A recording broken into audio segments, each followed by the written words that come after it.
வணக்கம் மக்களே, welcome to universe voice Tamil. இன்று நாம் காண இருப்பது கந்த புராணம் பகுதி 34. வீரபாகு தன் படையினருடன் பானுகோபனின் பட்டணத்திற்கு சென்று அங்கு போரிட்டு கொண்டிருந்தார். இருதரப்பு படையும் கடுமையாக போர் செய்தன. பெரும் எண்ணிக்கையில் அரக்கர் படை கொல்லப்பட்டது. இதை கண்ட வியாக்ரமுகன் கடும் கோபம் கொண்டு ஞானாயுதத்தை எடுத்து பூதப்படையின் மீது பிரயோகித்தான். பூதவீரன் சிம்மன் சூளாயுதத்தால் ஞானாஸ்திரத்தை தூளாக்கினான். வியாக்ரமுகனும் சூளாயுதத்தை பிரயோகித்தான். சிம்மன் அதை கையை நீட்டி பற்றி அதனாலேயே வியாக்ரமுகனை குத்தி கொன்றான். வீரபாகுவும் பூதப்படையினரும் பெரும் மகிழ்ச்சியடைந்தனர். வீரபாகு அக்னி அஸ்திரத்தை பிரயோகித்தான். பட்டணம் முழுவதும் தீப்பற்றி எரியத் தொடங்கியது. உயிர் தப்பிய அரக்கர் படையினர் ஓடோடிச் சென்று செய்தியை சூரபத்மனிடம் சொன்னார்கள்.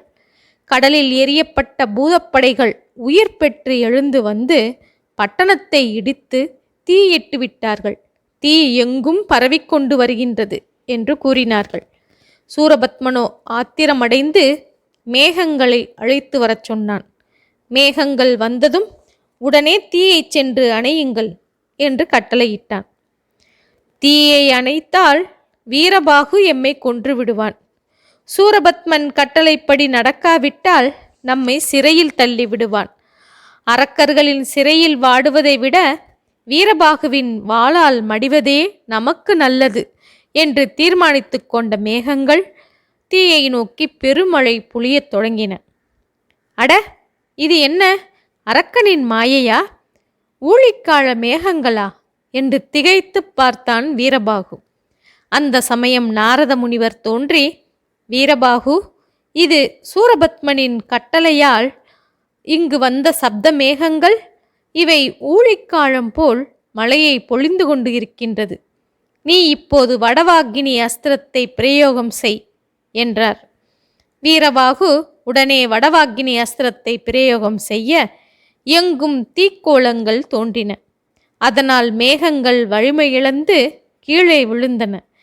அவை முருகப்பெருமானிடம் சென்று தஞ்சமடைந்து அவரை வணங்கின. அவருடைய அருளால் மீண்டும் வலிமை பெற்று கடலுக்குள் சென்று கலந்தன. சூரபத்மன் இந்த விவரங்களை எல்லாம் தூதன் மூலம் அறிந்து கொண்டான். அடங்கா கோபமடைந்தவன் உடனே போருக்கு செல்ல தீர்மானித்தான். தூதனிடம் தேரை ஆயத்தம் செய்ய சொன்னான். படைகளை போருக்கு தயாராக கட்டளையிட்டான். இந்த சமயம் சூரபத்மனுடைய மற்றொரு மகன் இரண்யன் வந்தான்.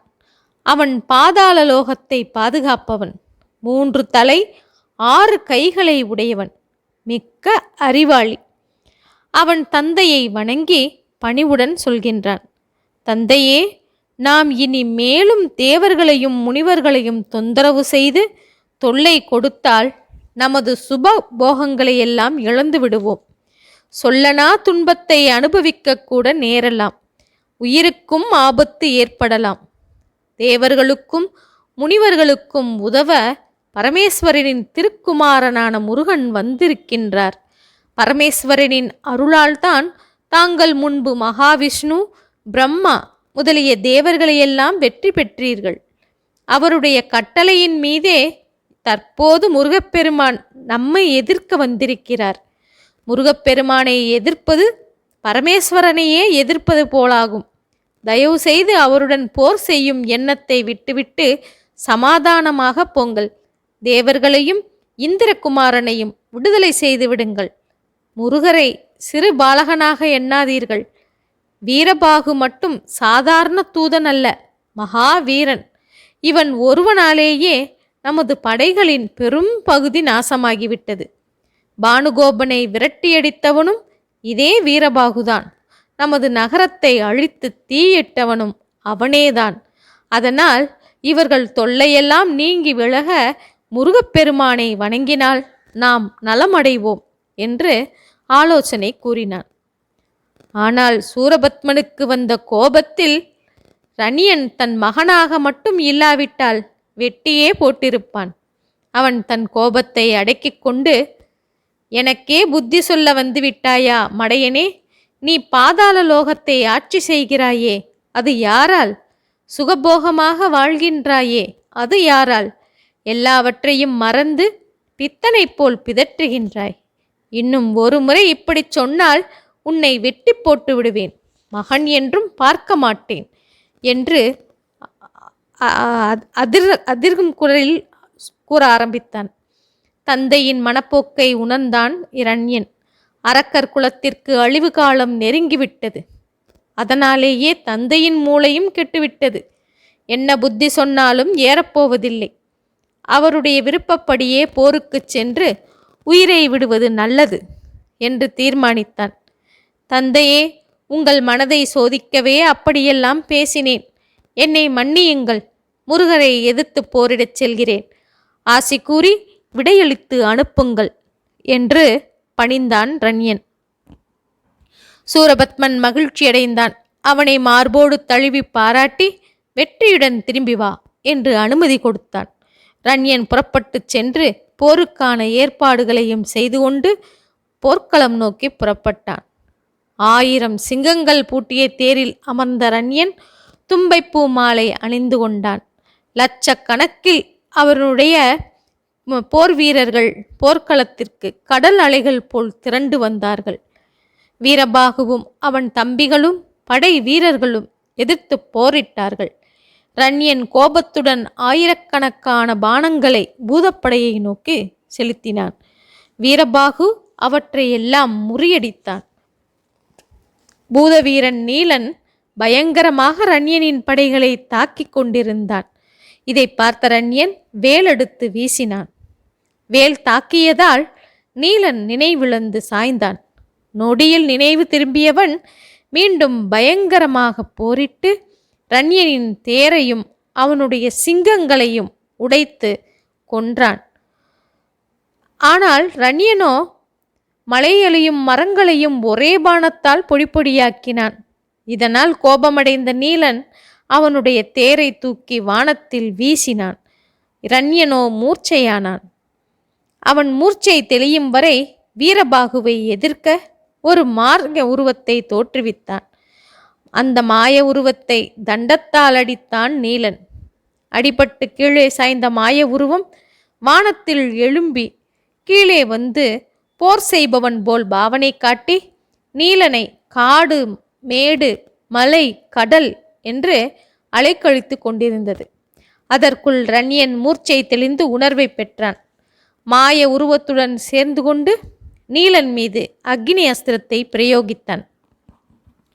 அந்த அஸ்திரம் தாக்கியதால் நீலன் ரத்தம் பெருகி மயக்கமடைந்தான். மாய உருவமும் மறைந்து கொண்டது. இரண்யன் 1000 பாணங்களை வீரபாகுவை நோக்கி செலுத்தலானான். பாணங்கள் வீரபாகுவின் மீது பட்டு சிதறி விழுந்தது. வீரபாகுவோ கோபத்துடன் இரண்யனுடைய மார்பு கவசத்தை கிழித்தான். அம்பரா தூணியை சிதறடைத்து ரதத்தை உடைத்தான். இரண்யன் நிராயுத பாணியாகவும் பக்கத்துணையுமின்றி தனியாளாக நிற்க வைத்தான். படைகள் அழிந்தன. என் தேர், ஆயுதம் முதலியவையும் நாசமாயின. முருகப்பெருமானால் தந்தையும் அவர் படைகளும் அழியப்போவது திண்ணம். 1000 பிள்ளைகளை பெற்ற என் தந்தைக்கு கொல்லிப்போடக்கூட ஒருவரும் இனி இருக்கப் போவதில்லை. நான் உயிருடன் இருந்தாலாவது கொல்லி போடலாம், அதற்காகவாவது உதவலாம் என்று எண்ணி அங்கிருந்து மறைந்து மீன் உருவம் எடுத்து கடலுக்கு அடியில் சென்று தங்கிக் கொண்டான். இரண்யன் மறைந்ததை அறிந்து வீரபாகுவை பூதப்படையினர் பாராட்டினார்கள். தேவர்கள் மலர் மாறி பொழிந்தார்கள்.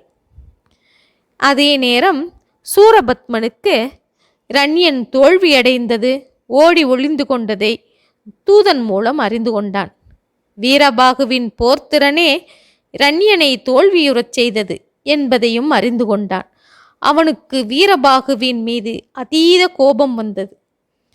அதே சமயம் அவனது மற்றொரு மகனான அக்கினிமுகன் அங்கே வந்தான். தந்தையின் கோபம் நிறைந்த முகத்தை பார்த்து என்னவென்று கேட்க அந்த முகக்குறிப்புடன் நின்று கொண்டிருந்தான். அக்கினிமுகன் சிறுவயதிலேயே சூரியனுடைய ரதத்தின் குதிரைகள், அஷ்டதிக்கு யானைகள் ஆகியவற்றை பிடித்து சதுரங்க காய்களாக வைத்து விளையாடியவன். மகாவிஷ்ணுவின் கருட வாகனம், பிரம்மாவின் அன்னவாகனம் இரண்டையும் கயிற்றில் கட்டி விளையாடி கொண்டு தீய செயல்கள் செய்வதில் சிறிதும் தயங்காத குணமுடையவன். தற்போது தந்தையே, இதற்கெல்லாம் கலங்கலாமா? விஷ்ணு, பிரம்மா, இந்திரன் முதலானவர்களை எல்லாம் வென்று தேவர்களை அடிமைகளாக வைத்திருப்பவர் நீங்கள். ஏன் கவலைப்படுகிறீர்கள் என்று கேட்டான் அக்னிமுகன். முருகனுடன் வீரபாகு என்று ஒருவன் இருக்கின்றான். அவன் நமது அழகான பட்டணத்தை எல்லாம் இடித்து தீயிட்டு கொளுத்தி கொண்டு மேகங்களை அனுப்பினாலும் கூட அந்த தீயை அணைக்க முடியாதபடி செய்துவிட்டான். ரண்யனுடன் போரிட்ட அவனை தோல்வியடைந்து ஓடச் செய்துவிட்டான். வீரபாகு நம் படையின் பெரும் பகுதியை நாசம் செய்துவிட்டான் என்று அடுக்கிக் கொண்டே போனான் சூரபத்மன். தந்தையே, கவலைப்படாதீர்கள், வீரபாகுவை நான் கொள்கிறேன். நாளை போருக்கு சென்று வீரபாகுவை கொன்று வெற்றியுடன் திரும்பி வருகின்றேன் என்று ஆத்திரமாகச் சொன்னான் அக்னிமுகன். சூரபத்மனிடம் உத்தரவு பெற்றுக்கொண்டு பாட்டி மாயா கொடுத்த அற்புத வில்லையும் தேவர்களிடமிருந்து பறித்த பானங்களையும் எடுத்து கொண்டான். படை வீரர்களை போருக்கு செல்ல தயாராக சொன்னான். மறுநாள் தன்னுடைய 2000 வாகினி படையினருடன் போரில் வல்லவர்களான பல ஆயிரம் தளபதிகளுடனும் அக்னிமுகன் போர்க்களத்திற்கு வந்தான். ஓகே மக்களே, இதன் தொடர்ச்சியை நாம் அடுத்த பகுதியில் காணலாம். இதுவரை எனது யூனிவர்ஸ் வாய்ஸ் தமிழ் சேனலை சப்ஸ்கிரைப் செய்யாதவர்கள் சப்ஸ்கிரைப் செய்து கொள்ளுங்கள், ஷேர் செய்யுங்கள், மறவாமல் லைக் செய்யுங்கள். ஓகே மக்களே, நன்றி, வணக்கம்.